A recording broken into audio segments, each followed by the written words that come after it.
esteja tudo bem com vocês. Como vocês já sabem, eu me chamo Elias Lino e sou o professor de filosofia de vocês. E hoje eu gostaria de falar a respeito de natureza humana e condição humana, ou seja, aquilo que determina o que o ser humano é e o seu comportamento. É uma natureza humana, algo que ele já nasceu com ela e pronto, ou é uma condição humana, ou seja, uma sociedade, um tempo, uma educação. E para isso, a gente vai se utilizar de dois grandes filósofos, um do século XIX e outro do século XX, No caso, outra, que são, a gente vai se utilizar de Marx, o filósofo da Revolução dos Trabalhadores, e Hannah Arendt, uma filósofa judia, que teve que se exilar da Alemanha nazista, ok? Então, algumas pessoas acreditam que o ser humano ele é do jeito que é e se comporta do jeito que se comporta porque ele nasceu desse jeito, Nasceu desse jeito com uma natureza humana, ou seja, uma espécie de essência, e não tem como essa pessoa mudar. Não muda. Ela é tipo a música popular, que fala que pau que nasce torto nunca se direita, É isso que a natureza humana quer dizer. Você nasceu desse jeito, vai ser desse jeito pro resto da vida, independente do contexto. Aí algumas pessoas dizem, se você nasceu bom, você pode nascer em qualquer lugar, num país violento, numa família violenta, com vários problemas estruturais, afetivos, emocionais, econômicos, que mesmo assim você vai ser uma pessoa boa. Já outras pessoas dizem assim, que você pode nascer na melhor família do mundo, no melhor país do mundo, se você for ruim, você vai ser uma pessoa ruim, Isso é para quem acredita numa natureza humana. Outras pessoas acreditam que todo ser humano é fruto de uma condição humana, ou seja, ele nasce como uma espécie de página em branco, e a partir do contexto, da sociedade que ele nasce, do tempo, da educação, da família, de todas as garantias econômicas e afetivas, essa pessoa será uma pessoa boa. Então, desde que o mundo é mundo, ou seja, desde que o mundo é mundo ocidentalmente e com racionalidade, que se discute isso. O que é o ser humano, O que determina o ser humano? Se é uma natureza humana ou uma condição humana. Então, muito bem. No caso da Hannah Arendt, ela diz que o ser humano não tem uma essência, não tem uma natureza humana. Tudo que ele é por conta de uma condição humana. E a condição humana que ela fala é de uma vida ativa. O ser humano é fruto de uma condição, e essa condição humana é o que ela chama de vida ativa. E essa vida ativa se subdivide em três outros conceitos, ou pelo menos definições. Ela fala que a vida ativa é a união de trabalho, obra e ação. O que é o trabalho? A gente pode definir o trabalho como qualquer atividade que dispense, que despenda força física e mental, ok? Então, acordar pela manhã e escovar os dentes é trabalho. E jogar bola com os amigos é trabalho, ok? Fazer atividade na academia é trabalho. Aqui a gente não está falando simplesmente só de uma atividade remunerada, ok? Então, é qualquer atividade que despenda força física e mental. A obra é quando, através dessa atividade corporal e mental, você transforma a natureza em um produto cultural. O que significa isso? Exatamente agora, tudo, absolutamente tudo que você tem foi transformado da natureza em produto cultural. A roupa que você está vestindo, a maquiagem que você está usando, porventura o óculos ou os relógios, o gadget, ou seja, o material tecnológico que você está utilizando, ou um celular, ou um computador, tudo isso veio da natureza. É difícil realizar, é difícil ter consciência, porque já está transformado num produto cultural. Mas isso veio da natureza, ok?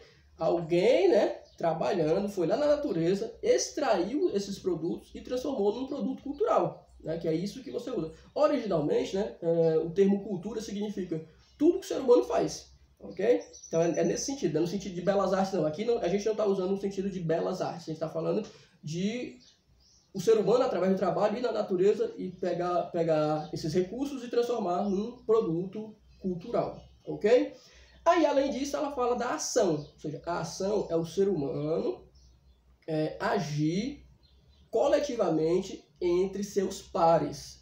Ou seja, você se integrar em grupos coletivos. Associação de moradores, associação na igreja, grupos de amigos, sindicatos, partidos políticos. Tudo isso é ação política, que ela chama. Isso é uma atividade política entre os seus pares, né? Não é diferentemente desse individualismo exacerbado que a gente tem hoje, né? Para ela, isso seria um processo de massificação. Quanto mais você separa o sujeito um do outro, mais fácil é manipular e, portanto, né, é a definição de massa, né? Um monte de gente que não se identifica um com o outro, individuais, que são facilmente manipuláveis. Então, para ela, você está entre os seus, é que você se constitui como ser humano. Então, para ela, o ser humano é isso, né? É um ser que é definido por uma condição humana, e essa condição humana significa uma vida ativa, né? Através do trabalho, da obra e da ação, ok? Então, ela já no século XX falou isso, né? Aí, anteriormente, né, no século XIX, o Marx, ele meio que junta as duas percepções. Ele vai falar que o ser humano, ele tem uma condição humana, né? E essa condição humana também é o trabalho, já que o trabalho é um conceito fundamental do Marx, né? Conceito fundamental marxiano, de que o ser humano tem que trabalhar. Todo ser humano tem que trabalhar. Aí você diz assim, mas o riquinho, filho de papai, não trabalha. Trabalha sim. Lembre-se que a gente falou, né, inicialmente, né, de que trabalha qualquer atividade que despenda força física e mental. Portanto, né, quando o riquinho ele vai pro esporte dele, né, vai jogar polo, ele está trabalhando, né? Ou quando ele vai participar de uma reunião de diretoria para decidir quantos demite ou quantos contrata, isso é trabalho, ok? Só vai diferir do nosso, né? Nosso trabalho, nós da base, nós trabalhadores, nós mais pobres, teremos trabalhos mais exaustivos do ponto de vista corporal, ok? Mas eles também trabalham, ok? Então, para o Marx é isso. O ser humano tem que trabalhar em todo o tempo, né? Já teve que ser coletor de frutos, né? Isso, os povos originários, né? Os nômades, eram nômades, né? Porque saíam de região em região só coletando, não produzia nada ainda, né? Só coletava e caçava, né? Então já teve que ser coletor, caçador, aí depois tornou-se povos sedentários e começou a plantar, e aí começou a produzir e criar animais, né? Depois começou com pequenas fábricas de artesanato, começou a produzir alguma coisa, depois fábricas em grandes escalas, né? E aí hoje, né, a gente tem, tem até youtubers, né, digital influencers como trabalho, ok? Então, o trabalho foi se modificando ao longo da história. Então, se a gente pode encontrar em Marx algo que seja uma essência, é isso, né, que o ser humano, ele é um trabalhador, ele tem que trabalhar para sobreviver, inclusive do ponto de vista biológico. Se você não trabalha, você fica sedentário, engorda, e quando você engorda, você desenvolve uma série de problemas de saúde mesmo. Veja bem, aqui não é gordofobia não, aqui se você engorda demais, você desenvolve uma série de problemas, né? Que o seu corpo diz, não vai se movimentar, tem que fazer alguma coisa da vida, ok? Então, isso seria possível entender a partir da obra de Marx, seria uma essência humana, ter que trabalhar. E o que é a condição? A condição é que em cada tempo, né, histórico, esse trabalho se modifica. E esse trabalho, ele define o que é o ser humano, né? Tanto é que quando alguém pergunta assim, quem é você? Aí você se apresenta e diz o nome e sua profissão, né? Por exemplo, quando me perguntam quem é você, eu digo Elias, eu sou Elias, professor de filosofia, né? Essa é a minha profissão, ou seja, o meu trabalho me define e define as outras pessoas também. Aquilo que você vai na natureza, extrai, modifica e repassa para a comunidade, define aquilo que você é. E aí qual é o problema para o Marx? É de que quando o trabalho é alienado, ou seja, quando não tem sentido, você deixa de ser um ser humano e começa também a ser um objeto, né? Você se torna objetificado, né?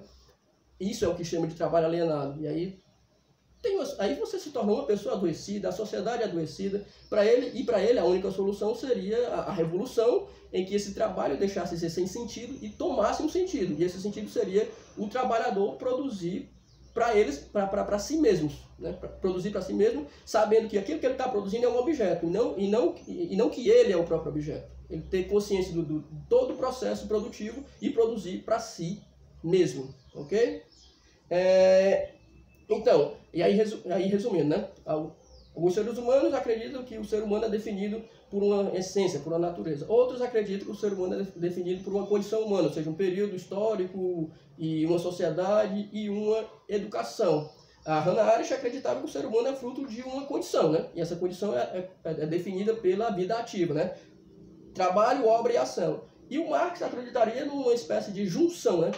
A essência humana é ser um trabalhador, e a condição humana é que esse trabalho se modifica ao longo do tempo. E o trabalho define o ser humano, para o bem e para o mal. Se é um trabalho com sentido, o define como um ser humano. Se é um trabalho sem sentido, alienado, o define como um objeto massificado. Ok? Então, esse conteúdo vai estar no livro de vocês entre as páginas 76 e 78. Ok? Lembre-se que a fonte principal de pesquisa é o livro. Então, assistam o vídeo e vão no livro para poder responder o questionário. Então, espero que fiquem todos bem e até mais.